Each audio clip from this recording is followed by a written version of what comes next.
What's up, Fins fans? I'm Jim Grieshaber. Call me Gries. And oh, what a big topic to start off the offseason right here on the Squad Show. Let the madness begin. Hey, it's Zgonina here, and the Dolphins are 0-0 starting today. And the offseason starts, the fun is going to start. Kyle Krabs, host Locked On Dolphins, excited to baptize Jeff Zgonina in some off-season media here today on the Squad Show. Fins up! It's the Dolphins Squad. Everything Miami Dolphins, every week. Breaking down all the big hits and game-changing plays from South Beach. The way only the Locked On Podcast Network can. Sunshine, speed, and squad goals. The Dolphins Squad Show starts now.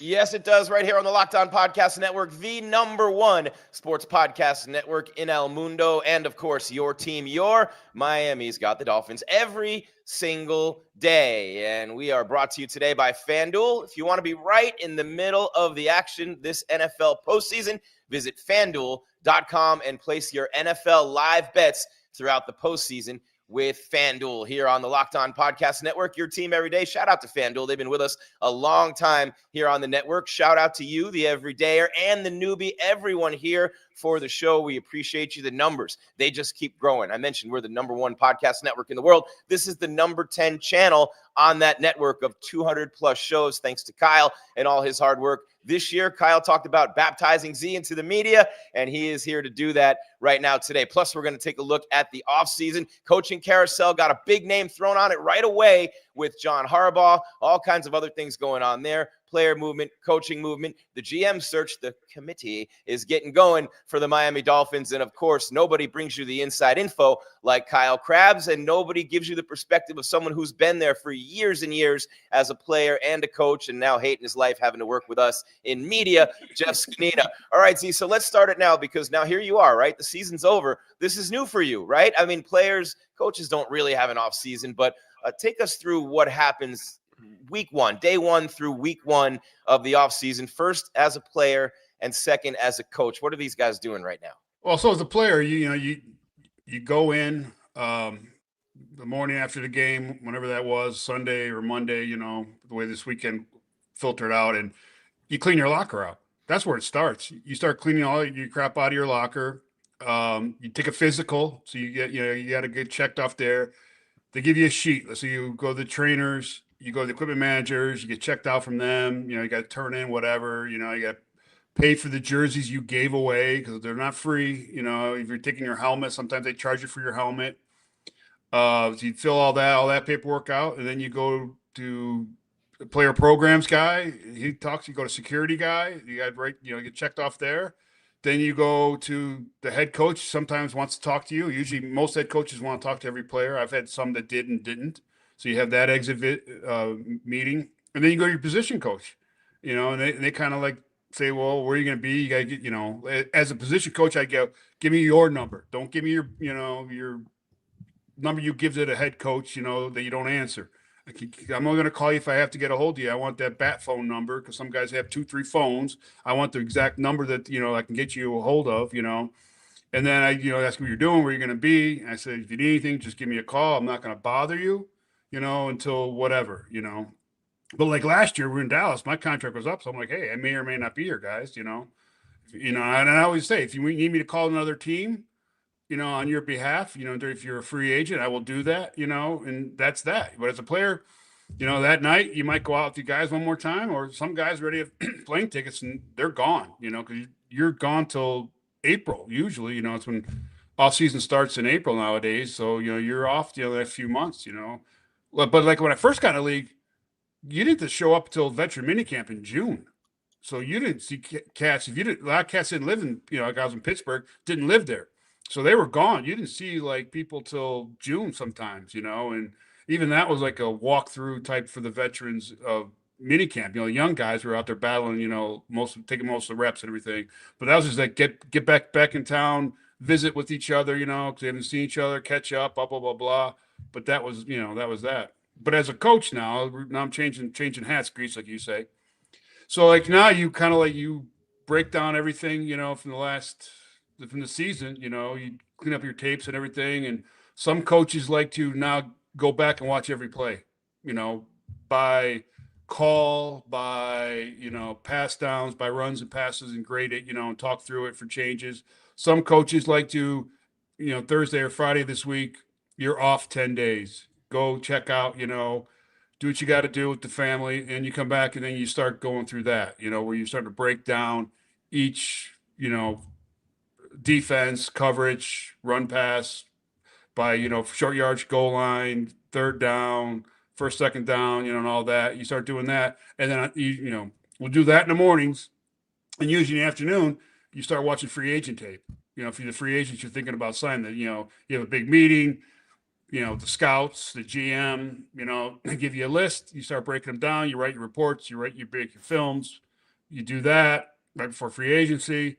And then you start on the draft stuff, you know, and the combine stuff, because you have your formal interviews. So you know, as a position coach, you build a tape, good plays, bad plays. You want to talk football with these kids, get a feel for them, you know, and even the guys that are not in the formals, they're starred, you know, where you got to meet them in the, you know, the train station or whatever they're calling it now, you know, the informal interviews. So you sit there and, you know, I like to see what these guys can do, you know, instead of just blindly going in there, which I've done, you know, and hey, so what do you think you do good? You know, and I said, well, if I watch tape, you better not be lying. So I get their phone number. If they are, I call them. I go, hey, you lying something, bitch. You know, yeah, but I make it fun, you know, but you got to put on the heater a little bit, you know, and, but that's what, you know, that's what takes you through the, you know, to OTAs. So it's just, for coaches, never ending. You get your breaks here and there. Super Bowl week, you usually get a few days off, you know, and then the owners meeting, you get, you know, the week off, you know, those are your vacations until the big one in the summer, you know, but you're grinding, you're there, you know, you don't get your tapes done. You're there like a regular work day. So like 9-10 o'clock at night sometimes, you know.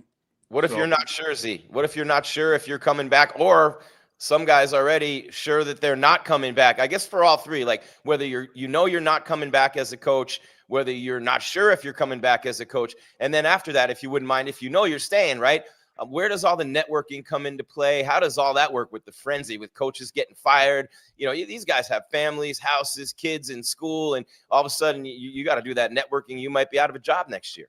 Oh, well, you're networking year round. I mean, it never stops. You know, you play another team, you go see your friends, you just say, hey, you know, something ever comes up, because you never know. On both sides of it, you know, you just never know if you're going to be let go or you need to find a job. And like now, it's like you just chase names and you're trying to figure out who knows this person. Because, you know, the more times your name gets across somebody's desk, you got a chance, you know, especially like a coach like me, who I know a lot of people, but I haven't been on a lot of staffs, you know, even though I have, but I, you know, just haven't been people that have made enough movement, you know, or whatever. And you just start calling people, hey, you mind doing a favor? Can you call so-and-so, you know, mention my name, or text, you know, just text them, you know, my name. And I text the people, you know, that I know, hey, good luck, blah, blah, blah, blah. If you need a guy, always think about me, you know, if, you know, then I get guys calling me all the time. Hey, do you know so-and-so? Can you give him my name? Yeah, sure. No problem.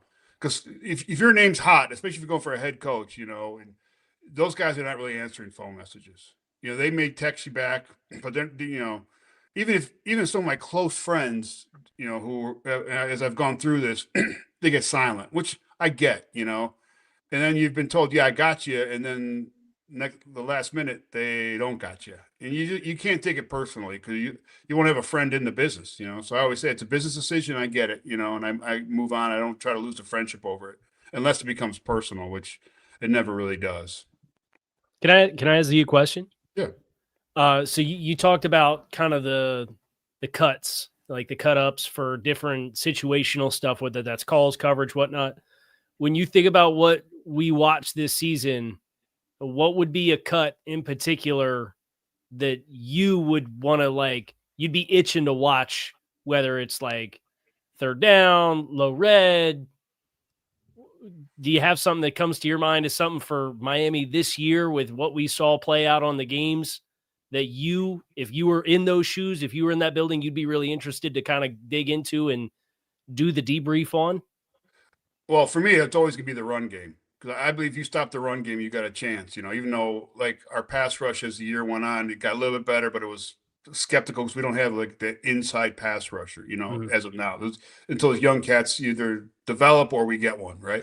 So I would be like, all right, first, second down, you know, what defenses and coverage we were getting gashed in the run game because we got to stop that. That's just, because again, like I'm a run stopper, and it's hard for me to walk away from that. I'm passionate about the pass rush, but I'm more passionate about let's stop the run and let's get getting the right front and the right coverage so that, gaps are filled and, we can make stops, and that's what I would look at. So the QCs, they give you a binder. It's every play, the gains and everything usually goes by gains or, how the coordinator wants to go through it, large gains to smaller gains and tackle, and for losses or vice versa, so you go through that and you didn't get a little section for notes. So I highlight the ones I want to pull. Like I'm watching, I say, Kyle Krabs got freaking rooted out of this gap. I want to make sure, when we come back for OTAs, I show this, as a correction, and so I'll do that because, now it helps me instead of going back and watching it because throughout the year I pull plays, but it's in one big file, but this way I can sort it faster now because it's got the play number and it's got the game, but it's easier. You do that. And then like when we get to the pass rush, if we have a good game or a bad game, all the games I'll highlight, we can always clean those up, and so it's good for me. But again, it's not big for like a D-line coach, it's a little here and there, but it's mostly for the linebackers and secondary, the coordinator, and every once in a while they'll say, hey, what's the three technique doing here? How can you make him better? And I'll say, well, feet, hands, or got displaced, and we need to work on these drills, in the OTAs, to help that kid get better, and so it's not a rip session, but it's more of a learning session for everybody, and you get a chance to hear, the DB coaches and for me, like the linebacker coaches talk, and how they talk in their room, which you don't really hear, that much. You hear a little bit, in the setting of we're watching the game. But again, we got 70 plays to go through in 3 hours to get to the coaches meeting, to get to talk to the head coach and the GM about the game, and the players on a Monday. So we don't get too involved into it as you do in, this month of January when you go back and break it down. And that was going to be my follow-up as far as like talking about getting the fronts and how a front marries with a coverage. And we had a problem with this front, but what did we have behind us, and what did the personnel we have that allowed us to play what behind in this front that maybe we were handcuffed with? Do those conversations start like this early, or do you kind of wait until you get closer to the start of the offseason calendar for that? No, it starts right away because now you're talking about like if you're handicapped, like let's say with the Dolphins this year, right? With the corner situations, how it was like a revolving door because of injuries and everything. And now you're starting to like maybe handicap a guy a little bit or help him out more, sliding the safeties over there more. Well, why don't we just go get a better shutdown corner and don't have to worry about that? We can use it, because if you're trying to help out two guys and there's no pass rush, it's going to be a long day. So you kind of define like your needs going into this free agency where the coordinator is not going to go have his talk with the head coach and the GM. Like, hey, we need another pass rusher, but we need a corner. We need a safety, or vice versa. Or we need a backer who can cover a tight end. However that goes, so you get to see it now. You break it down and then say, well, maybe if we can't get it rectified, we can't do this coverage. We're not going to spend all this time in OTAs on this coverage and then be a flop during the season. You start tweaking things. Yeah. And this guy, you make your notes like, we got to tweak this, we got to do this, with the coverage, or take this coverage out, or maybe a cover three, maybe you should tweak it this a little, disguise this a little bit more here or there, But all those are discussed during this time. Yeah. This is fun, fascinating. I wish we could break down film on this show. We'd have to put film of the actual show and have Z break that down Madden used to break down everything on the telestrator, right? Z could do that, but how much fun would it be, guys, to have Z breaking down film for us here on the show, along with Kyle, for that matter. These guys are the best of the best, which is why we love doing this Dolphins Squad Show. So much more coming your way in this off-season episode number 1. Right on the #1 sports podcast network, but off-season episode number 1 for us here on your Dolphins Squad Show. We have not mentioned the big name that everybody's talking about, including our own Kyle Krabs and your Locked On Dolphins podcast right before we came on live with this one. John Harbaugh out in Baltimore, one of the 3 longest tenured head coaches in the NFL, along with Mike Tomlin and Andy Reid, is out.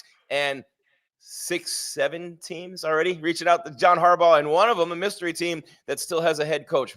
I wonder who that might be. We'll talk about Harbaugh, more of Z's thoughts and musings about what the coaches are going through right now. Think about if you're Anthony Weaver and your defense fought like dogs all year long, and you don't know if Mike's going to be here. You don't know if you're going to be here, if Mike stays. And if John Harbaugh comes in, might you stay with him since you coached them in Baltimore? All kinds of things like that coming your way. Plus, we look at playoffs week 1 right here on your squad show, Locked On Podcast Network, your team every single day. And I get a chance to talk to you right now about one of our great sponsors here on the show. Just give me a quick second to pop this up here, and there we go. Just like that. Hey, guys, the draft picks positions are set, and so many teams are looking for their franchise QB. Ever wish to become a pro QB? Getting drafted first overall by your Miami Dolphins? Well, now you can. That's right. There's a mobile game just for you called Ultimate QB Football Legend. In this game, you step into the cleats of the #1 NFL draft pick, the quarterback, and it's your job to lead your team to greatness to help turn a failing franchise into a dynasty. All you armchairs out there ripping on Tua, giving me a hard time, this is your chance. It's the #1 QB career mode game on the mobile app stores, and it introduces the most realistic environment with full career control. How about this? You sign contracts, train and upgrade yourself, build chemistry, and evolve your teammates. Give input to your GM on roster moves, assuming you have one, which the Dolphins don't yet, but you play the actual games in 2D and rise through the ranks to become a pro football legend. You'll deal with the ups and downs of a QB career, from rookie nerves to playoff drama, and every choice shapes your journey.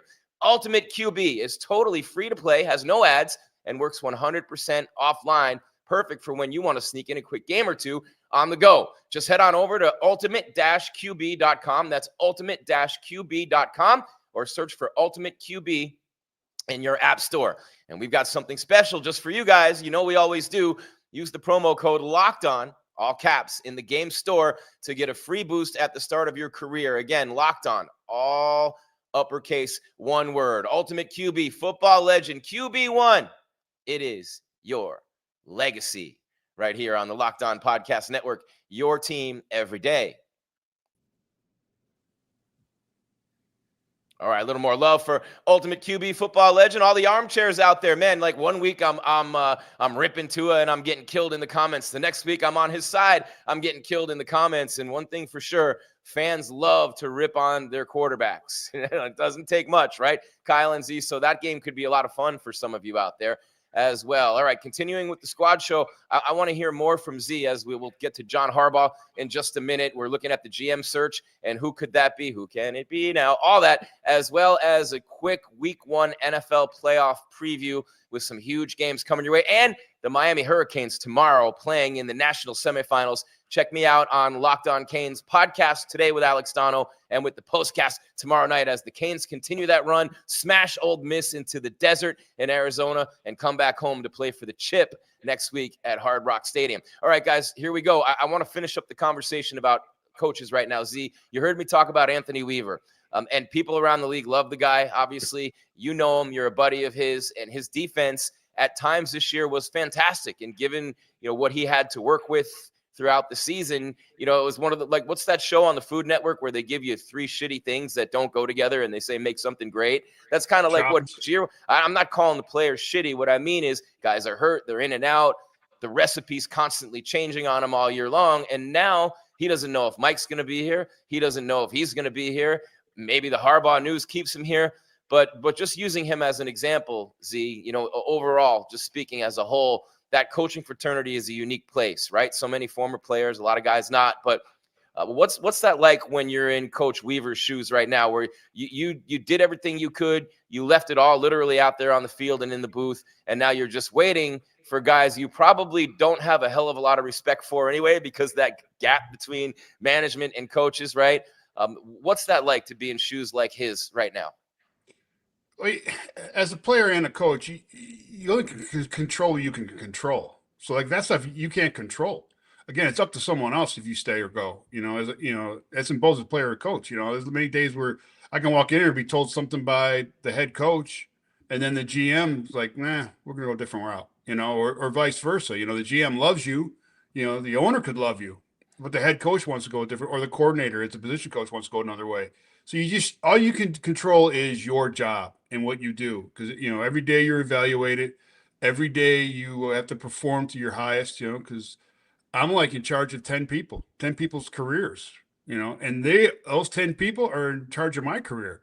Because if they don't want to play, it's on me, or if they can't play, it's on me. So all I can control and what we can control is what, he's doing. I mean, he's trying to get a head job.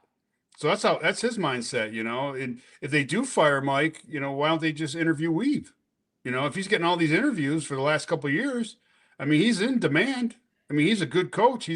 Obviously he can lead men. And I've seen it, as a player, he was leading us, because we played together, and he's a good leader. He's a good guy to have in your building, so it's like, why don't you interview him if you're going to move on from Mike? Because they have moved on from Mike. So we're, it's a moot point right now as of today, but who knows what'll happen.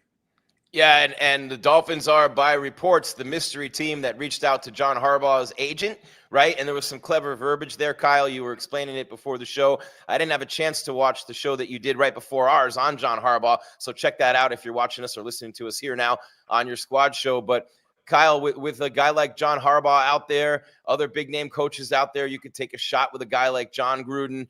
But our sentiment here on the show, and for the most part, has been that the Dolphins will keep Mike McDaniel, right? Chris Grier's the guy who, got fired during the season. They benched Tua.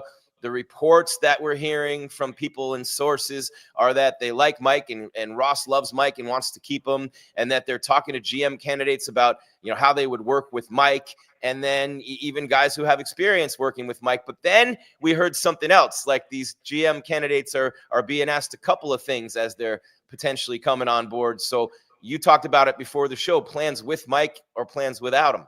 Yeah, it was a report that came out from Diana Rossini from The Athletic, and it kind of alluded to the general manager interviews, and we're up to, when you include Champ Kelly, it's 8 total executives that are getting interviews, and Barry Jackson of the Herald reported yesterday that they hope to have those virtual interviews done by the end of the day today, by end of Wednesday. So it was kind of promised that they were going to come in and they had all the prep work ahead of time. They were going to try to move fast.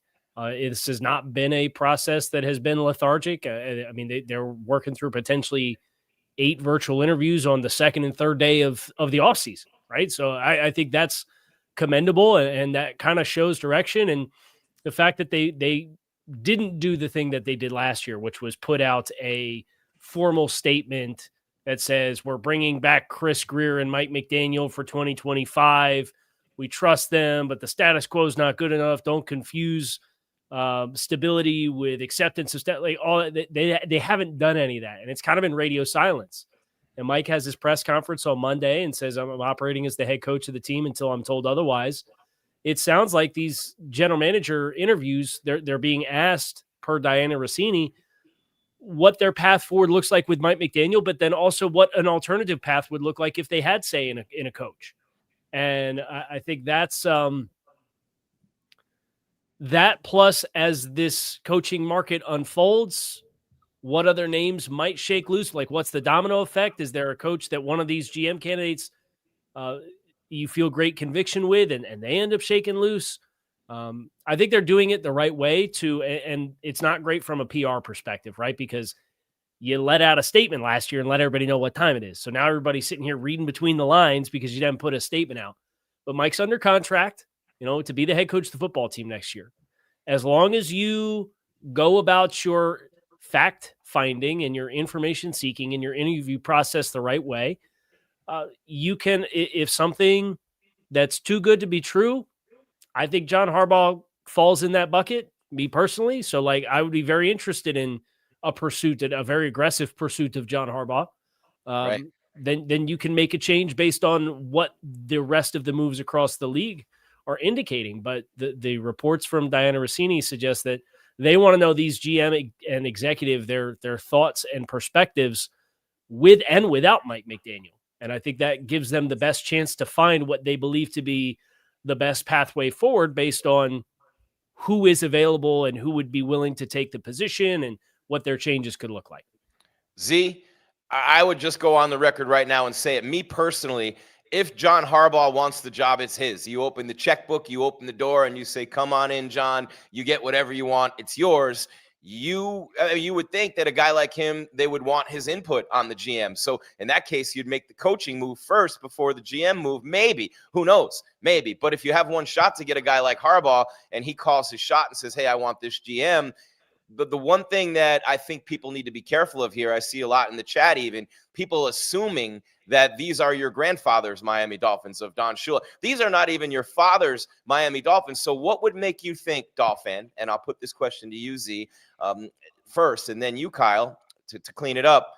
What makes you think John Harbaugh would want to come here or want anything to do with this mess? To be honest with you, I'm going to throw it out there. One, Z, I want to get your thoughts on my first comment.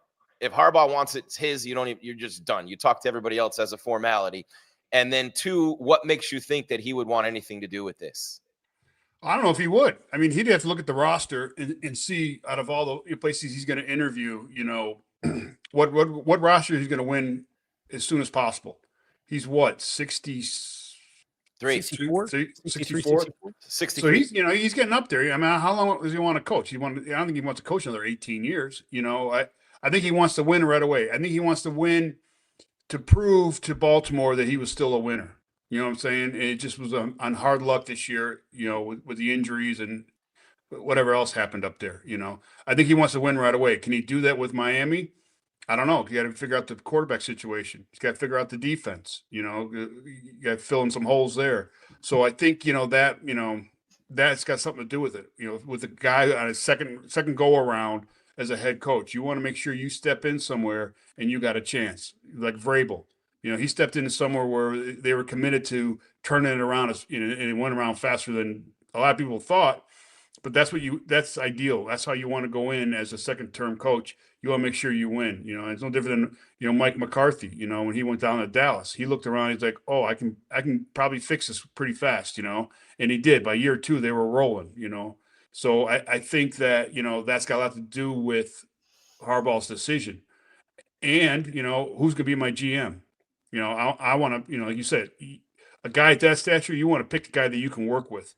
You want someone that knows your system, that knows what players you're looking for. You don't have to teach them, because and when I was in San Francisco, it was John Lynch was the GM. He kind of knew what the Shanahan were looking for because he played in Denver, with Mike. But still, there was like a learning curve of all the other coaches, what they were looking for each position, and until you get that right, you don't really have a chance, because it's so much easier when you're just plugging guys in and what you're looking for. You're not wasting your time on other guys. Kyle, same to you. Harbaugh wants it. It's his, no questions asked. Your thoughts on that? And then why would he want the job if he's got these other opportunities and options? And seemingly the teams that reached out to him, you would think a guy like Harbaugh would be the front runner for every one of those jobs. Right. Well, I think any team that has a head coaching vacancy is a team that's going to have plenty of warts, right? I think you don't have a head coaching vacancy. Baltimore fired their head coach and instantly became the best attractive option for a head coaching candidate, right? Like it's Tennessee, and they won 6 games the last 2 years. Arizona, Las Vegas got the number 1 overall pick. They just hired a culture builder in Pete Carroll. He's out after 1 year. Tom Brady's assistant owner. That's crazy.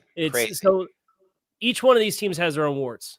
As far as the question, why would John Harbaugh want to come here? Why did Sean Payton pick to go to the 5-12 Denver Broncos coming out of retirement from New Orleans with a Russell Wilson contract that was just as much of an anchor that everybody compares to the Tua Tagovailoa contract, right? It's what kind of structure, what kind of power, what kind of finances, and what kind of support and trust are you going to give a coach that they are going to have control to form a team and a culture in the way that they want to? And don't take my word for it. Take Sean Payton's word for it. I have the quote right here. And he talked about it was about when a team's 5-12, there's a lot of muddy hands. The focus that goes into the power players like the head coach and the quarterback, getting the right culture, getting the right program in place, all those things, how you run the ball, how you play defense. So for me, it was the Walton Penner ownership group. It was meeting George Payton, the GM. The Dolphins already have a vacancy in that regard. If you feel good about that triangle, it gives you a chance for success. So if ownership would be willing to give John Harbaugh the assurances and security based on his contract and the structure of the organization, and they allowed him his feedback on what the personnel department looks like, are the Dolphins that much worse off than the Denver Broncos, who won, I'll go right through the list, 5 games. They won 5 games in 2017, 6 games in 2018, 7 games in 2019, 5 games in 2020, 7 games in 2021, and then 5 games again in 2022. That track record sucks. They had a different leading passer every single year. It was Trevor Siemian, Case Keenum, Drew Lock, Joe Flacco, Teddy Bridgewater, Russell Wilson. These were the quarterbacks every year before Sean Payton showed up. So I know it's cool to sit here and throw ourselves a pity party about how bad the Dolphins are, but can we have an honest conversation about the situation that Sean Payton walked into in Denver? Mm-hmm. Because it was not a good situation. And that transition from Russell Wilson was at the time, record-setting dead cap charge for the cap charges. Where'd they get? They had to give compensation to get Sean Payton. They gave a first-round pick to get Sean Payton in the building. Yeah, they did. So you add it all up. I get it. We feel sorry for ourselves, but if you're willing to offer the right structure with the right assurances, the right guarantees, and you're willing to be stable, and I think that's the one thing that Stephen Ross has greatly improved with his reputation in the NFL. When he first bought the team, he was perceived as very, it was knee-jerk. It was, the things were very reactionary. He's developed a lot of patience. The criticisms on Stephen Ross right now is, he hung on to Chris Grier too long. He's holding on to Mike McDaniel too long. He's giving too much time to his people to run his football operation. You know what's attractive to? Potential new candidates that you're bringing in because they know they're going to get the time they need to try to bring their vision to life. And it's spare no expense with Stephen Ross. So I hear the concerns. I'm not saying the Dolphins are the best destination. I'm not denying that the quarterback situation's a concern.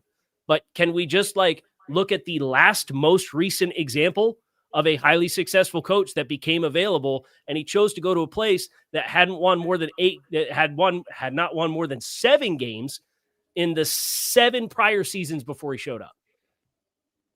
Amazing. And Harbaugh, you think about it, right? I mean, the Super Bowl in 2012, 6 AFC North titles, 193 wins, but no coach has ever won a Super Bowl with 2 teams. And Kyle Crabb's giving you his passionate pitch, John Harbaugh, if you're watching. But they got Bo Nix at 12, and where are the Dolphins picking, right? I mean, they got Bo Nix in the draft at number 12, and whether you love Nix or you don't, and whether you think it's a system thing in Denver or you give a lot of credit to Nix in that situation, whatever, that's right in that same vicinity where the Dolphins are picking. And John Harbaugh is available, in case you're wondering. The other teams, the Giants, Titans, Falcons, Raiders, Browns, and Cardinals, potentially the Bengals and Cowboys if Jerry Jones wants to get wild with Schottenheimer. And then, of course, the Cincinnati Bengals with Zach Taylor, who's there for now. And with Joe Burrow having been unhappy this year and now Harbaugh becoming available, people are talking about that one as well. We still have a long way to go here on your Dolphins Squad Show on the Locked On Podcast Network, the #1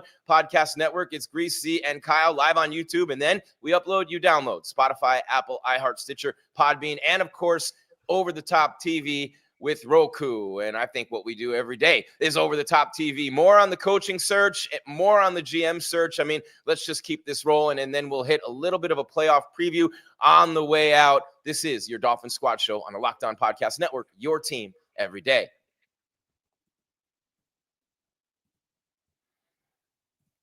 And I get a chance to tell you about ZocDoc. Finding a doctor you actually like can feel like discovering a diamond in the rough, like an NFL draft pick maybe. You want someone in network, nearby, with availability, but you also want a doctor who really listens, makes you feel comfortable, explains things clearly, and helps you walk out feeling confident about your next step. Your diamond in the rough doctor exists, and finding them is easy with ZocDoc, a free app and website that helps you find and book high-quality in-network doctors so you can choose someone you truly connect with. I love that you can search for specialty or symptoms and quickly find the right fit so you don't have to sit there and diagnose yourself all the time, right? And being able to choose in-person or video visits makes scheduling way easier. There's verified patient reviews, real-time availability, appointments available within 24 to 72 hours, almost all of the time, same-day openings sometimes as well. And if I needed to book some care fast, this is the place I'd go. I'll tell you what, it just makes the process simple. So stop putting off these doctor's appointments.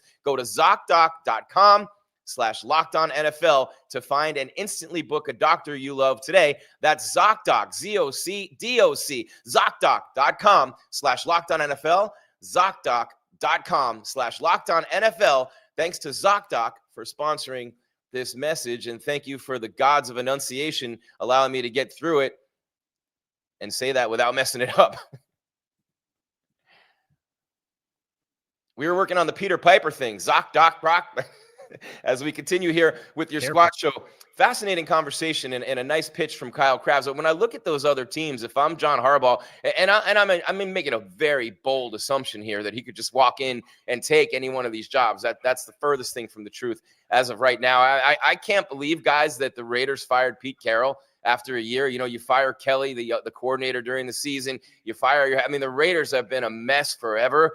Al Davis is rolling over in his grave, as bad as he was. His son's even worse, right? And when you think about what the Raiders have done recently, and granted, I give him a little bit of a pass because of what the NFL did to him with John Gruden, or what John Gruden did to himself along with the NFL releasing his emails. But, the Giants are an attractive job with Jackson Dart and Cam Scatabo, guys. You got Cam Ward in Tennessee. So if you're looking at this from a QB perspective, if you're Harbaugh, you're going to start with the Giants and the Titans and those two guys. Cleveland's a mess. Cardinals a mess.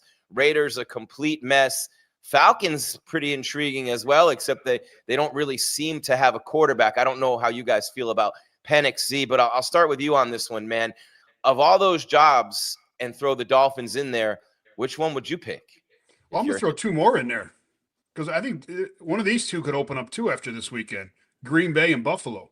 Okay, all right. So Cincinnati, Dallas. You just never know. The Green Bay's been a little bit shaky with some of the press conferences, with Mike and everything. You just listen to them, you don't know. In Buffalo, that ship could sink real fast if they lose this weekend, and having like a name like Harbaugh out there. You know what I'm saying? That could make an owner make a switch real fast. You know what I'm saying? So in Tampa, it hasn't really come out in Tampa yet if Todd's okay down there. You know what I'm saying? I hope he is. He's a good dude and he's a good coach. He's done some good things down there, but nothing's been said. The last thing I heard was he deserves the right to stay, he said. That was it. Nothing was said from upstairs yet. So, again, you have a name like Harbaugh out there.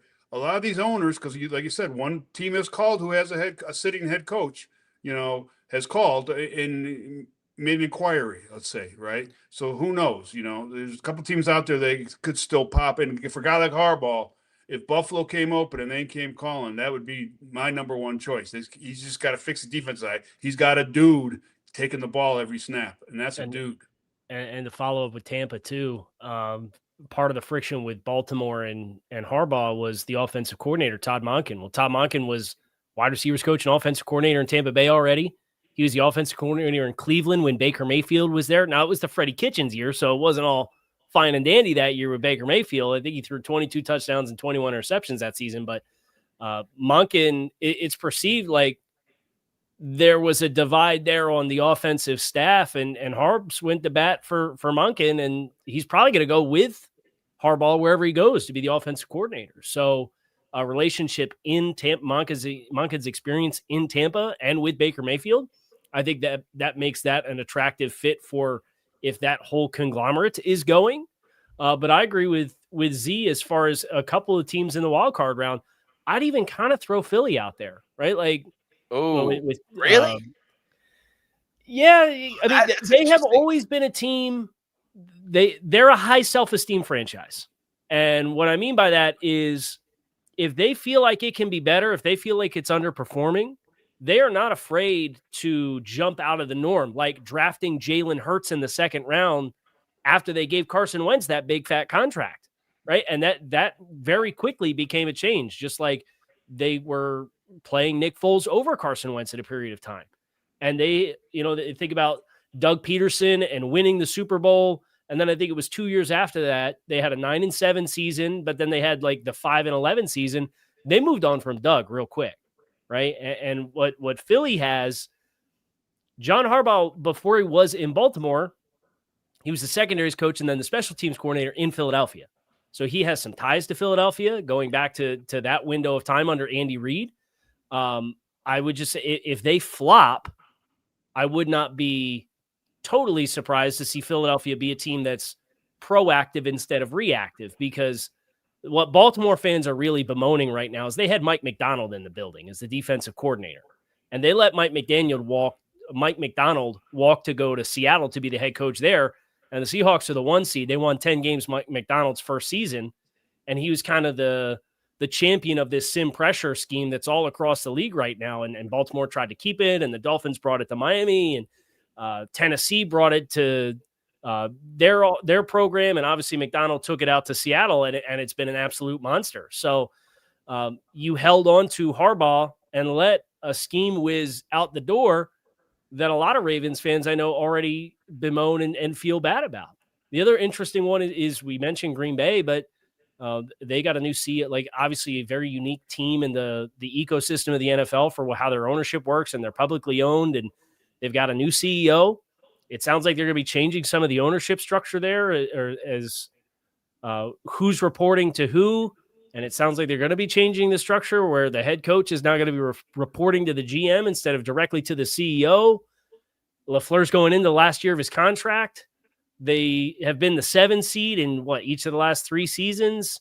If they hadn't expanded the playoffs, the Packers would have been on the fringe.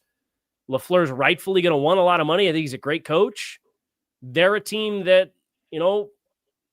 there's just a lot of stuff up in the air that maybe they feel inspired to, hey, if we're going to pay really handsome and John Harbaugh's out there, or hey, maybe we feel like we can pivot to Kevin Stefanski and it'll be easier to get him to buy into what our vision is. But if they've had a power structure, they're going to change the power structure, and they're not going to make Matt LaFleur report to the GM Brian Gutekunst, and Matt LaFleur might be looking around saying, I'm not a big fan of this, and he's in a contract year, and that makes that very interesting, I think, to watch. So a couple of these playoff teams, I agree wholeheartedly. It's always safer to bet that no change is going to happen, but I wouldn't completely dismiss it. And case in point, we just saw the Ravens move on from John Harbaugh after 18 seasons.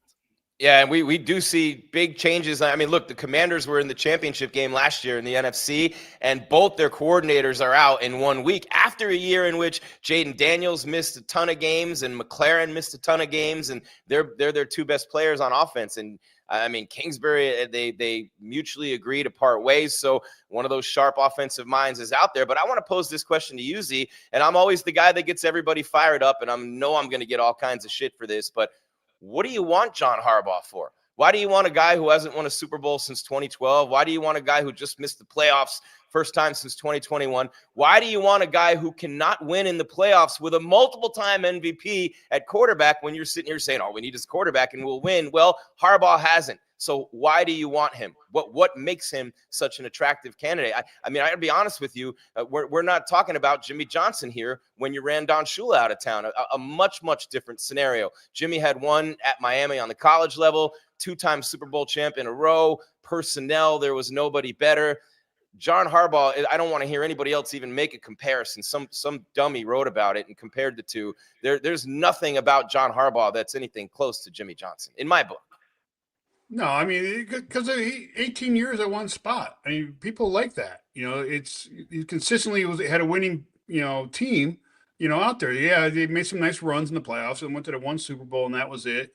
But he's got those guys playing up there. He had a good system going. He produced a lot of good coaches out there, that moved on from there. And that's what it's all about. They want winning. They want a winning brand out there. It's so different. If you had Mike Tomlin in the same situation, he hasn't done a lot in the playoffs. Right. Except for a couple of years with Ben. He hasn't done anything really since then. He's got a nice winning record. I get all that, but he hasn't really made a long drive into the playoffs. But if his aunt had private parts, if his aunt's private parts were different, she'd be his uncle. Did you know that? Do what? If his aunt's he said that at the podium. She'd be his uncle. You didn't catch that at his press conference? Somebody asked him in the last question of the press conference, like, hey, if they make that kick, it all comes to a screeching halt and you go home. Have you thought about that scenario? And he goes, I think if my aunt had different private parts, she'd be my uncle. Oh, well, no, I didn't hear that. So, yeah. Or I did. I just didn't pay attention to it. But, it's the same thing. I mean, if his name was out there, people would be enamored with him. But again, what has he done? What have you done for me lately? That's what this league's about, But fans like that winning record, and these teams are always in the talk of going to the Super Bowl, and that's what they would want down here in South Florida.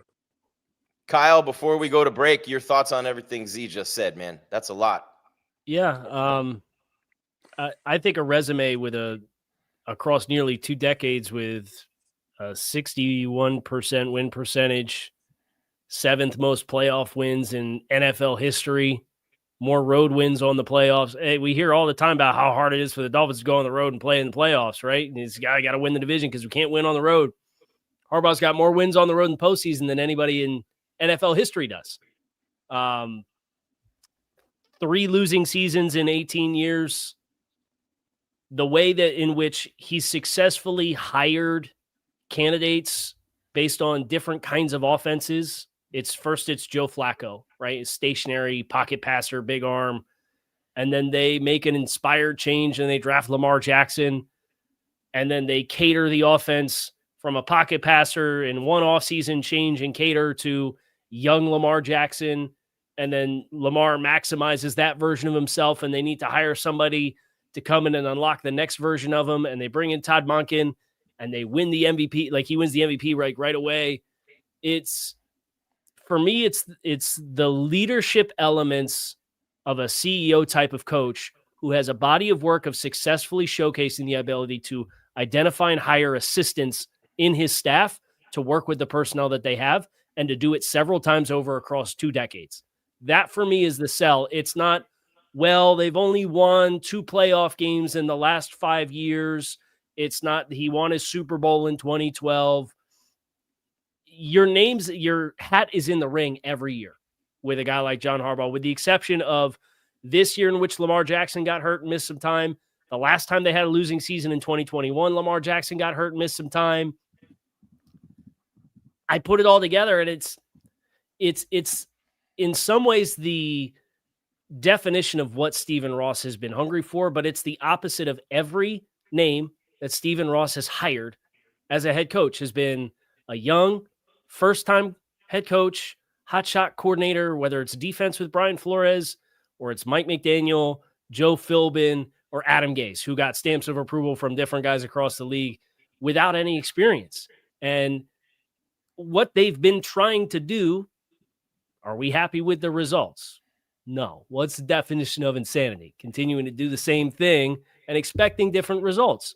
So for me, I just see a lot of likable qualities with a consistent body of work of success that I would like to see them try something different in the South Florida football environment and see if it can't spur some healthy change and bring that identity. Because this goes beyond just, and I know we got to go to break, but I'm going to get on the soapbox here. This goes beyond like the coach of this is the identity of the organization. And Chris Grier was the general manager of this franchise for 10 years. And his identity was whatever the coach wants, that's it.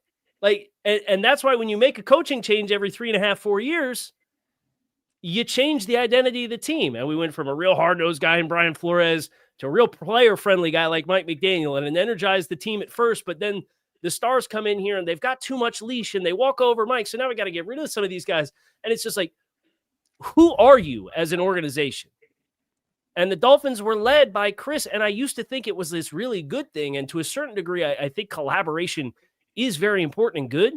But if your primary identifying pillar of identity is the executive who runs the football operation, it's not my job, it's his job. And it's what he wants. And I'll just give him what he wants all the time. When that person keeps changing, you have no identity as a franchise. And bringing in Harbaugh, I know what the Baltimore Ravens are. I know what John Harbaugh is because he's embodied that and he's lived that to the point where Ravens fans roll their eyes when he talks about process over results and you got to act like a champion in order to be a champion. But like, I think we need some of that. I really do. Off the soapbox. All right. Great job, Kyle. That was an awesome take. You almost had me convinced. And by the way, for those of you who are wondering, something that's be maybe a counterpoint to what I said about Harbaugh, going back to when the Ravens beat the Niners in the Super Bowl. Remember, the power went out. It was that second run for Ray Lewis and company. Harbaugh actually won that Super Bowl, as you know. Every year since then, except one, when it was Joe Burrow and the Bengals, every year since then, except one, the Super Bowl representative from the AFC was quarterbacked by Peyton Manning, Tom Brady, or Patrick Mahomes, and you could make the argument that no coach was beating those guys in those teams. I just want to throw that out there. It's Gries, and Kyle, Dolphins Squad Show on the Locked On Podcast Network, the #1 podcast network in the world. Your team every day. Kyle's got a word from FanDuel, and then we wrap it up on the other side. The NFL wildcard weekend is upon us, and as a result, FanDuel is officially in playoff mode. Every game day during the NFL playoffs, FanDuel is giving customers even more ways to get in on the action, because right now, every NFL playoff game day, FanDuel is giving users a profit boost pack waiting for them inside the app. You'll see a pack loaded with multiple profit boosts that you can apply to the bets you like the most. Open your profit boost pack first thing on game day. See what boosts you want to apply. The boosts let you lean into your game day instincts, whether that's momentum, defense, quarterback, play, or coaching. And the boost gives you more juice on the bets you already like instead of forcing you to bet something new. Every play feels bigger, and the boosts make your bets feel that way too. Make your picks, then apply your profit boosts to go after even bigger payouts while the playoffs get rolling. Visit FanDuel, official sportsbook partner of the NFL. Grab your profit boost pack every NFL playoff game day.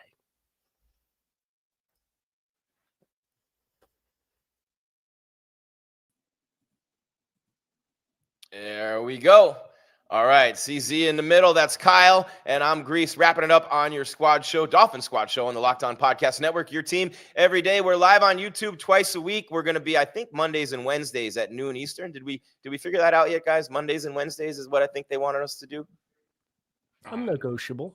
We're negotiable. We'll figure out the Monday one, but for sure Wednesdays at noon throughout the off season. And of course, we're live on YouTube. Then we upload, you download Spotify, Apple, iHeart, Stitcher, Podbean, and of course, we're also on Roku over the top television. And I mentioned all those teams. I mean, there's so many guys without rings because of Michael Jordan.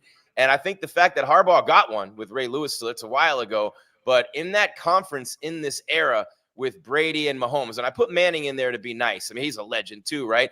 And he won or was in two of those, winning one of them with Denver, of course, right around that same time that the Ravens had won. It's a long time ago, is my point, when Harbaugh won a Super Bowl. But at the same time, Z, I think that bears a reaction from you before we hit the playoff preview. I mean, when you're not making the Super Bowl every year and people are wondering why, but then you look back and you see that it's Brady and Mahomes literally every other year, then you start to get a better understanding. And it's harder to hold that against Harbaugh. No, it is. I mean, again, he did have a 2-time MVP as his quarterback, so it wasn't like he had a slouch as a quarterback. Yep. But again, you know, the way those other teams were built and those quarterbacks, you know, they had nice runs, you know. But now, like this year, it was wide open, and he couldn't get it done in Baltimore to go to that next level. And that's why I brought up Buffalo. That's another situation, right? All those quarterbacks you just named are not in the playoffs. Mm-hmm. If Buffalo does not go to the Super Bowl this year, that's could be an open seat too. Well, especially if they lose this weekend. Exactly right. Weekend, those conversations could be real uncomfortable. Can you imagine the chance to coach Josh Allen right now? Who wouldn't jump at that? But I still think I personally love John Gruden and would love to see John Gruden be the next head coach of the Miami Dolphins if it's not going to be Mike McDaniel, and it looks like it might not be. Or maybe it's like Harbaugh is our guy, and if we don't get him, then we're going to keep McDaniel. Who knows what they're going to do?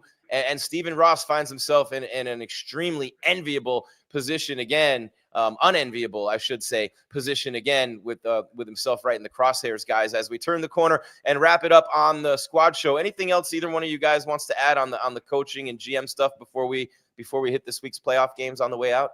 Well, one thing, like we just talked about, with Stephen Ross got the final say in all this, but whatever he's going to do, I hope he does it soon, because if you wait and linger this on, a lot of head coaches are going to be turned off about that, because you don't want to wait weeks or a week or so to find out if you have a job or not, because you're losing seats in other spots. You know what I'm saying? So, if he's going to do something, I hope he decides, within the next 28 to 48 hours, you know what I'm saying? Because it's not a good look when you have an owner who's going to be really, really wishy-washy and can't stand by his decisions. Kyle? I'd piggyback off of that and say, as a courtesy to Mike McDaniel as well, as Mike, I'm sure would want to explore his options if he's not going to be in Miami. and you run this thing out past the wild card round and get into the beginning and middle of next week, and you're a full week's behind on interviews, right? And teams are going to sit around and wait around. And then if you get put out into the pool late, now you got to put together a staff. You got to figure out what staff's coming with you. You got to figure out what staff you can get from other guys across the league. And if you're a week behind all the other candidates that are getting the jobs in that regard, you're doing him a disservice as well. So I think there's a right way to go about your business. We kind of talked about this a little bit in the pre-show. You started your virtual interviews with GMs. It's been reported that the candidates are being asked about scenarios with and without Mike McDaniel as the head coach of the team. I get if you've decided you want to jump into the pool, hypothetically, and it's Wednesday at 1:14 p.m., and you don't want to make a change right now because you interviewed half your GM candidates and talked about Mike McDaniel scenarios, and then you make a change, and then you're going to finish your virtual interviews with other GM candidates, and you're going to say you're going to be asking different questions to different people. I understand why, like, maybe you finish this round of your process. But again, it had been reported that the team aspires to have these interviews done tonight. And I don't know where Chad Alexander fits in that because he was a late ad that they requested to interview yesterday. So I don't know how quickly they could get him turned around and put into the schedule. But if they're going to decide to make a change, I would like to think it would come by the end of this week. And we should have, if we don't see any change that happens, I will begin going throughout the rest of my content process under the assumption that they will be rolling things forward with Mike McDaniel. And then the GM hire becomes, I think, that much more paramount because I think the GM hire has a chance to be the most important addition that they make this offseason, because if they get that personnel hire right and they do it the right way and they don't just retrofit it to whoever is the right guy to pair with Mike McDaniel, I feel like that's a recipe to not have a successful hire. Authentically grade and assess these guys, pick the best guy for the job. And Mike said that in his Monday end of season presser. It's not about, it's who's the most qualified GM for the Miami Dolphins is the person that should take the job. I hope the Dolphins, I don't have a problem with their candidate list at all. I think they got a lot of really qualified individuals on it. Yeah. I just hope that they keep that psychology through the rest of the interview process, regardless of what decisions they do or don't make at head coach. Sorry, Kyle. Thanks. That was great, man. Really. And I think, too, it bears repeating. I don't know if Harbaugh would take this job. I mean, if I'm him, I go to the Giants all day long. You're in the New York market. They're going to throw an ungodly amount of dollars at you, and you get Jackson Dart right now at this stage of his career. I think that might be the best situation, unless they call him from Cincinnati and say, hey, you want to come work with Joey B and those receivers and see if we can get this thing turned around here. All right, guys, speaking of the playoffs, no Joe Burrow, no Patrick Mahomes. And if you listen to and look, I think I'm hearing intonations from Z and maybe Kyle too that Josh Allen won't be around long in the playoffs either. And I know I'm picking Buffalo to make a little bit of a run, but guys, the playoffs get underway this week, and you got Saturday games and Sunday games, and I think we'll go because we have the Saturday games. Let's see, Rams, Panthers, Packers, Bears, and then there's 3 on Sunday and 1 on Monday. Okay, that's what threw me off there. The NFL has to grab every day they can, man. They're so brilliant with spreading it around. So let's start real quick Saturday, guys. Rams, Panthers, and a bad loss for the Rams to the Panthers this year. Nobody wanted to win that division. They actually lost to the Bucs, but got in because under the NFL math, the Buccaneers won a 2-team tiebreak with the Panthers, but lost a 3-team tiebreak with the Falcons in it, even with those same Panthers. So Rams, Panthers, Rams on the road, but I think it's an easy win for Sean McVay and LA. I think it's the first. They're going to go on a little run here. What do you guys think, Rams, Panthers? I take the Rams because they're getting healthy. They got Devontae's back, they're getting healthy on defense, in the offense. So, which they haven't had in the last couple of weeks. So they've been a little spotty, but once, they get Devontae back, it's going to help out with the other receivers, and so they're not double coverage, so to me, it's the Rams all the way in that game. Yeah, and Puka caught 129 balls, Kyle, with mostly double coverage. By the way, that's 10 of Matthew Stafford's 46 touchdowns this year that he caught.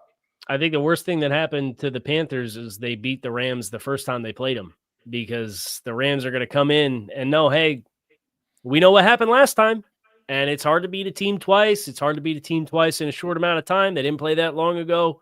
I think that kind of stacks the deck even further in the Rams' favor. I agree with Z about them getting healthy and getting Devontae Adams back. I think they will come out.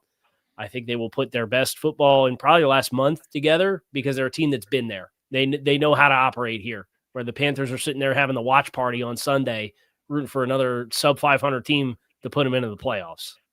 I don't see Stafford throwing 3 picks this game like the last time. Yeah. No. And Packers-Bears, the next one, Z, this is in your neck of the woods, man. The Packers 9-7, Bears 11-6. That division was tight all year, but you mentioned a couple of times LaFleur's name, both of you, when we were talking about coaching searches as potentially being gone if they lose this game, which I don't see them having much of a chance to go into Chicago and beat a team like the Bears, the way they run the ball, the way they play defense, the way they have Caleb Williams playing right now, his best football. I think the Bears win this one easy, guys. I think the Bears win. I don't think it's because of the Packers' injuries, especially on defense. When they lost Micah, it was over. And then they lost, White inside, their big man inside. And, teams have just been running the ball against them, and it hasn't been looking good. And, so I don't see, the Packers having a chance to stop the Bears. Not that the Bears are really lighting it up on offense, but they're playing within the quarterback's, abilities and doing a good job there. But the Bears' defense is not very good. They cannot stop the run. They have a lot of turnovers. They're 10-1 with the, when they win the turnovers for the games. And that's where if they get a bunch of turnovers, they're hard to beat. But again, I still think that the Bears pull this one out here in Chicago. It's called the Windy City, right? Yeah. It's going to be windy on Saturday. The forecast. Yeah, but it's Green Bay. It's not like it's even different up there. I get it. They're on the but lake at up the there same too, time, guys. I think more variance with the wind and the gusts. I think that hurts Green Bay more than it hurts Chicago because, Z, as you mentioned, they lose Devontae Wyatt, right? And that's a big loss from a personnel standpoint for them inside. So you take that, and then with Chicago, it seems like they finally got something rolling there with that left tackle spot, which has been like a big pain spot for them, and they invested in the interior trio of the offensive line. They run the ball. They're really physical. And Green Bay ran for almost 200 on them the last time they played, but a lot of that was Malik Willis. So I think the conditions with some potential rain and snow fuels that much more into who can control the line of scrimmage, who can run the ball more consistently. And I just think this year it's been Chicago. So I agree with you guys. I think Chicago wins this game. More free content for you. Look at that. We're overtime, and we're still going strong. I'll be a little quicker on these guys. We've got 4 games left, and we're a little over already. But Bills-Jags, the first game on Sunday. This is going to be a beautiful day. A triple header of NFL playoff football. The Jags, one of the hottest teams, if not the hottest team in the NFL right now with that huge win streak. It's either 8 or 9 games. Them in Houston, I get the 2 mixed up. But Buffalo still, regardless, is favored on the road in this game, and you have to think that's strictly because of Josh Allen. So, guys, I'll go first. I think that Jacksonville has the best chance of any team in the AFC, I'm going to say it, to beat the Buffalo Bills. But no one in the AFC is beating the Buffalo Bills. So I'll start. Bills win by 10 points, round 1. The only real shot that any team has to beat them, I believe, is the Jags, but they're not going to get it done. I think the Jags are going to do it. Their defense is playing good football. They have some good D linemen up front. Front seven playing fast, and they're good in the secondary. I think they're going to, stifle Josh a little bit, and the Buffalo's defense can't stop anybody. And Trevor's been playing good football as of late, so I think that it's going to be the Jags in this win. Can any of you guys tell me how many receiving yards the leading receiver in the last 8 games for the Buffalo Bills has? 400? 262. Wow. So passing game has not been firing very well in Buffalo. They are traditionally a very light front team against a Jacksonville team that runs the ball really well with Liam Cohen. Like they are really rolling with their ability to run the football. I think ETN's got some explosive play potential in this game. I think the matchup for them and that side of things is a nightmare. I really love what Anthony Campanile, former Dolphins linebackers coach, like what he's done as the defensive coordinator this year. Jacksonville being at home, I think this is going to be probably the most entertaining. I would say this is probably the most entertaining game of the weekend for me. I'm going to put my Dolphins hat on and pick Jacksonville, though. I think Jacksonville finds a way to win the game. All right, so I got the Bills. Those two guys have the Jags, Niners, and Eagles. And by the way, that would put Josh Allen home with Mahomes and Burrow and Lamar Jackson, and the trend would continue of all the great QBs sitting home and watching other young QBs play for the chip. And now you got a team that's been at the top of the mountain. And you guys mentioned even Sirianni potentially being a candidate to get fired if the Eagles lose this game, which, there's so much noise around that team and that job all the time and all year long, all year here. You would think this is the worst team in the league with all the dysfunction you've heard about the last 2 years with the Eagles. And all they've done is win a Super Bowl and a division back to back. They've beaten the real good teams on their schedule in the biggest games of the season. I think unofficially, at least off the top of my head, have the best record out of any of the top teams against other top teams this season. So the Eagles at home against the Niners, but the Niners play them well, and their offense is almost designed to face this Eagles defense. I think this is going to be a really close game. I remember a couple of years ago, the Niners and Eagles are playing the championship game in Philadelphia, and you're looking at Josh Jacobs, I think it was, playing quarterback for them. They had nobody to play quarterback. Everybody was hurt. And I remember thinking, man, if they only had one of those quarterbacks, they would win this game easily. And I think in spite of all their injuries at linebacker, which if you're going to have injuries on defense, you don't want them. You want to make sure you can get heat on the passer, force Hurts into a mistake, and then you want those DBs to stay on the receivers. So the linebackers, I know they're big for the Niners, but that's an area of concern. And then everybody's banged up this time of year. But will Brock Purdy make enough plays in this game? Will he be the magician that we've seen sometimes this season, or will it all come crashing down on the road in one of the toughest places to play? Guys, I'm going Niners in an upset. 27-24. I think Brock Purdy finds a way to get it done late. He's going to have to get it done late because I think the Eagles are going to win this game. I hate to say that, but that's my pick. I just don't think that the Niners defense is going to be able to hold up. Again, they're the lowest in sacks for the year, I think, in the National Football League. So not going to heat up Hurts at all. And Hurts going to be able to be back there and go through all his read progressions, be able to pick apart that secondary, and then linebacker play. I know the other guy got hurt. He tore his groin, and what's his name came in, the old Seattle guy we had in Dallas last year. And he's a good linebacker, and he'll fill in okay. He'll be good. He's smart. He's a veteran. But I still don't think they have enough to go across country and beat Philly. I think my worry is San Francisco, I think, is missing too many of the needle-moving players. When you consider Fred Warner and Nick Bosa, those are like the best two players that they have on the defensive side of the ball. They're both cornerstone players. They have been without Brandon Ayuk all season. The offensive line's been banged up. George Kittle had a high ankle sprain. He played with it and looked pretty good last week against Seattle, but I think Philly's defense, which has logged at least one turnover in every game after their Week 9 bye, they've defended the run quite well. They've been even better against the pass. They have one game in the last 6 weeks in which they've given up more than 144 passing yards to an opposing offense. So I think they're playing well. It's a West Coast team coming east. I think that with the Philly environment and the way the Eagles defense is playing, and some of 49ers injuries, I think it's just a little too much. I'll pick Philly to win. I think this will be a close net game too.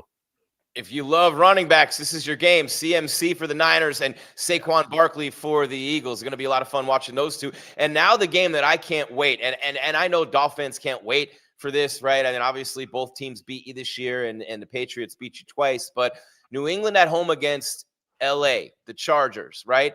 And the Chargers at 11-6, they didn't play their guys in the last game of the season against Denver because everything had already been decided. I hate it when teams do that. Threw a big monkey wrench into my pick. Thank you, Jim Harbaugh, because I hate it when coaches rest their players the last week of the season. I hate the bye weeks too, for that matter, because I feel like the teams that are hot, the teams that have been playing every week like it's a playoff game for 6, 7, 8, 9 weeks, the Texans and the Jaguars, and it's been playoff intensity for some of these teams and some of the other teams just to get in. It's been that playoff intensity. So when I look at this game, the Chargers and the Patriots, I'm all set to pick the Chargers, and I'm in my mind, but I just can't do it, guys. I can't pick the Chargers because they rested their starters, because Herbert had that week off, because the injuries have decimated them to the point where Harbaugh would much rather play those guys and keep them fluid and keep the cohesion there. And Z can speak way more on this, and I'm dying to hear your response, brother, because I think that week off is a death knell for the Chargers. I think that's going to sink their ship.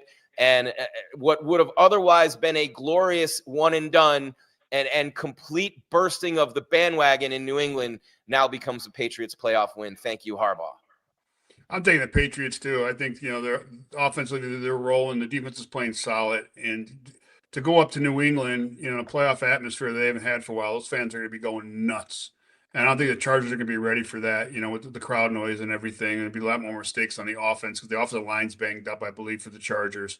So I'm picking the Patriots all the way. And the week off, Gries, you got to play a quarter. I've always been against that, as a player and as a coach, because you get rusty, you get complacent, and it's harder to restart your engine. And as a player, I would never want that week off.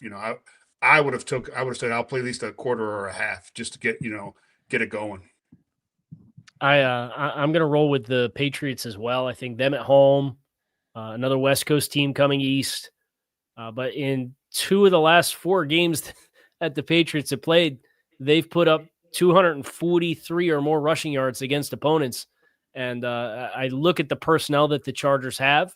I think there's some inroads there for New England to have some success running the ball. They got Will Campbell, their first-round pick, back against Miami in Week 18. Somehow, 243, which is what the Dolphins gave up, was not the most rushing yards that New England's had in a game in the last month. So make sense of that if you can.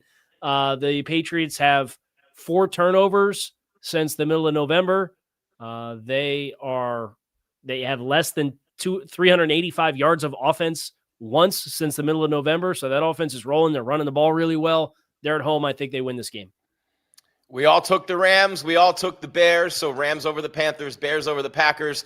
I picked the Bills. These 2 guys picked the Jags. I picked the Niners. They took the Eagles. And we all take the New England Patriots. Unfortunately, even though there's like puke in the back of our throats as we say it, we take the Patriots to win that game over the Chargers. Now on to the Monday Nighter, the Texans, that other red-hot team in the AFC with what many people believe, myself included, has the number 1 defense and possibly an all-time great playoff run in that defense. They could do it. They're that good on defense, and we'll see offensively, which is the question mark there. But taking on the Steelers, who I don't want to say the Steelers backed in because they were on fire. DK Metcalf hits a fan, gets suspended for 2 games. Things start to come unglued. Aaron Rodgers puts it back on the track, though, and they somehow beat Baltimore in a game that nobody thought they were going to win and pull out. And now you got the mad gunslinger, the old man at the OK Corral, Aaron Rodgers, one last stand maybe, and it starts against the Texans. And the Steelers, by the way, are at home. Even though the Texans have a better record because they're a division winner, the Steelers are at home in this game, which we know is a very tough place to play this time of year. Z, the former Steeler, let's start with you. Well, I'm also a former Texan too, so I'm taking the Texans. That defense is too good. I get it. It's a dome team going the outside. I get all that. That means nothing. That team, D'Amico's got that team playing good, and the offense is good enough to win the game. Because Pittsburgh had a great game defensively last week. They really did. Probably the best they played all year, I thought. But I still don't think that they're able to hang with Houston because Houston's going to eat that offense up. And Aaron is going to be moving around. He's not going to be able to sit there and get all his reads. He can't run like he used to, so he's going to be in the pocket too much. 2 edge guys that can really roll. That's the difference in this game. Yeah, and think about it, man, with Aaron Rodgers, the old man back there, the sitting target in the crosshairs. Kyle, this kind of reminds me of 1999 with old man Dan Marino heading to Jacksonville. It does not look good for Aaron Rodgers. My day was just fine until you mentioned that game. I could do without ever thinking about that game ever again in my entire life. That was, 62-7? Yeah, I don't think Texans will win like that. I don't think the Texans will win like that. What is interesting about this game, there's a whole bunch of streaks on the line. Like Houston's won 9 straight. But Houston is also 0-6 on the road in the playoffs in their history as a franchise. The Steelers are 0-6 in their last 6 playoff games. But Pittsburgh's won 23 straight home games on Monday night, going back to 1991. It's been since I was 2 years old. I know that doesn't impact this year's team. I say all that to set the stage and say I don't care about the streaks. I care about the talent on the field. I think Houston, with what they have from a rush perspective, Aaron Rodgers, the mobility element of it, I agree. I don't see the separators. Right? Like the best thing Pittsburgh had going was they had this freakish tight end in Darnell Washington that's a 6th offensive lineman that they could mash a smaller front like Houston. I think that's the best thing they could have had. Darnell broke his arm. He's out for the year. So who are the separators on Pittsburgh's offense to separate against Derek Stingley and Kamari Lasser? I don't see it. I don't think they have the ability to get winners in the passing game the way that they need to. I don't think they're going to be as physical as they need to be to really wind Houston down. Last stat for you. Last 6 playoff games, Pittsburgh's also allowed at least 28 points. I think it becomes 7. I think the Texans take care of business. Wow, and with that pass rush there for Pittsburgh, I think they can disrupt that Texans offense, and they're playing at home with TJ Watt. He could make a game-changing play, but I'm still going Houston on the road, and I think that might be – was that the actual – I think that might be – no, because I picked the Niners and I picked the Bills, so 3 road teams to win there. And, guys, just so you know, for the Super Bowl, I'm going Rams-Bills. I love the Rams. I really love the Rams. Getting Adams back. Their offense is number 1 or 2 in the league in every category. I think their defense is good enough. McVay, I think, is the best coach in the league right now. I'm going Rams-Bills. And I know you guys both have the Bills going out in the first round. So who are you taking to go to the Super Bowl as of right now, Z? Oh, I mean, it's hard to go against my Rams, but I'm going to go Seattle and Houston. Seattle and Houston. Kyle? I'll do a mismatch of both your picks. I'll go Rams-Houston as my pick. Rams-Houston. Nice. All right. Well, hey, nice job with the picks. And anything you guys want to add before we bounce out? They got 15 free minutes from us. And not you guys watching or listening. You guys get this free all the time, which is the beauty of this network. But the network got us free for 16 minutes now. But just want to see if you guys have a final thought before we wrap. No, I just want everybody to enjoy this playoff weekend because now it gets fun. The dance has started. Yeah, I agree. And let's react to news as it happens instead of reacting to not news happening and assuming what that does or doesn't mean, right? There's a lot of ball game left for big-time decisions that are going to happen in the next few weeks for the Dolphins. I'm excited to see what those decisions are and then react to them as we get an idea of what that's going to look like. And, of course, as always, keep on watching and listening to your Locked On Dolphins podcast with the guy who started it all, Kyle Krabs, the number 10 channel out of 200 plus on the number 1 sports podcast network in the world. That is your Miami Dolphins channel on the Locked On Podcast Network. Locked On Dolphins podcast with Kyle Krabs. That's Jeff Zgonina in the middle. All those years and all those teams, all this wisdom for us. And I hope you've enjoyed this show today. I'm Jim Grieshaber. Call me Gries. We'll be back. I guess today's Wednesday. So while I set the stage, you guys think about Monday because we have to give the people a day and time for the next show. But real quick, I just want to set the scene for you. Thursday night, tomorrow night, Miami Hurricanes at the Fiesta Bowl right outside of Phoenix, Arizona, taking on Ole Miss for a shot to go to the national championship game for the first time. And I don't even want to think about how long, but thank God I'm not spitting out strained peas through a straw the next time it happened. We're back. All right. So then over the weekend, you have the games on Saturday, 2 of them. You have 3 games on Sunday, and then Monday night, NFL playoffs. So that's Thursday, Saturday, Sunday, and Monday, guys, with some of the best football that you could ever see. And by the way, on Friday, in between that, you have the other national college semifinal with 2 teams that no one cares about. That one of them is going to be roadkill for the Miami Hurricanes. Z. Big Ten, buddy. You care about it every week. It's Indiana, man. A lot of people loving Curt Cignetti. What about him for some of these openings, man?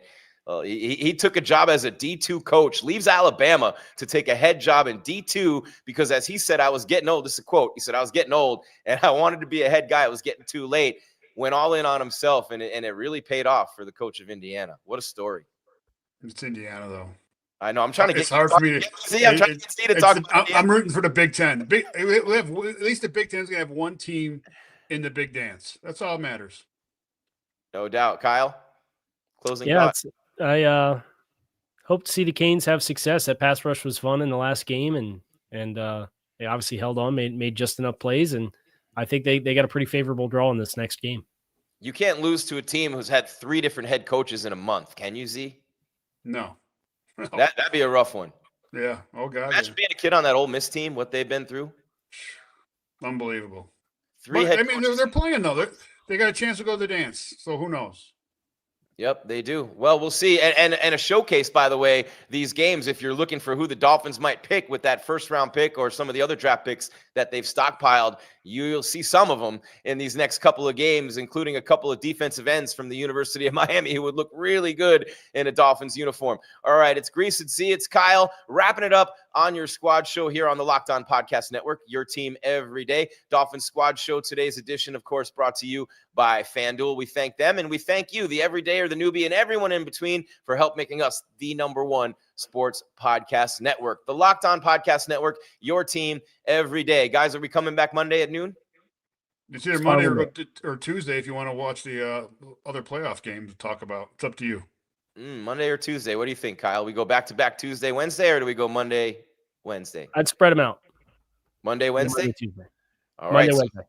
Texans and Steelers get a little extra love on Monday night. We're going to break down the playoff games that are going to happen this weekend. We're going to talk more about the GM and coaching searches. And as these guys said, they'd like to see them make a move on Mike if they're going to in the next 24 to 48 hours. So we could have even a lot more to talk about. But whatever happens, make sure you keep on coming back to Locked On Dolphins to get it from Kyle Krabs. And, of course, with us here on the Squad Show. Keep your game tight and your mind right, Miami and everywhere beyond. Thank you for being a Dolphin, and thank you for being here with us on the Dolphin Squad Show on the Locked On Podcast Network, your team every day.